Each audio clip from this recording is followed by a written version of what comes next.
শ্ৰদ্ধা নিবেদন কৰিছোঁ।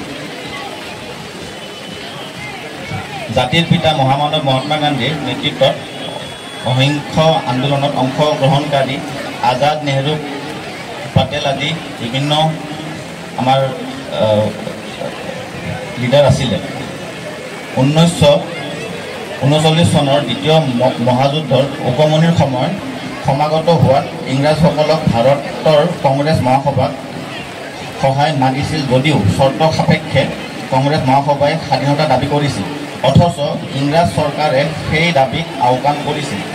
কেৱল চল চাতুৰিৰে মুখত মৌ শুনা মাত, অন্তৰত কু অভিসন্ধি তথা দমন নীতিৰে ইংৰাজ ভাৰতবাসীক বঞ্চিত কৰি গৈছিল।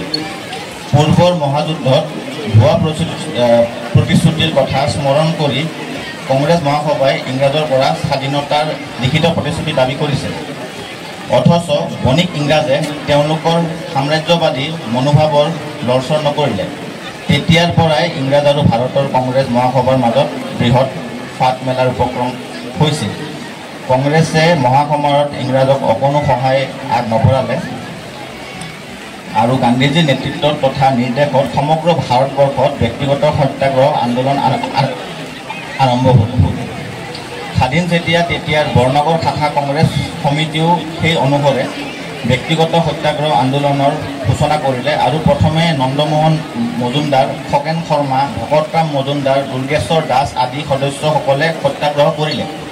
ইয়াৰ পিছতে 1940 চনত গান্ধীজীৰ নিৰ্দেশত প্ৰান্তে প্ৰান্তে গঠন হোৱা সেৱা দলৰ অংশ হিচাপে বৰপেটা জিলাৰ দলত দুৰ্গেশ্বৰ দাসে প্ৰশিক্ষণ লৈ নায়ক ৰূপে নিৰ্বাচিত হয়। এই সেৱা দলে কালক্ৰমত শান্তি সেনা বাহিনী ৰূপ নামান্তৰ হয়।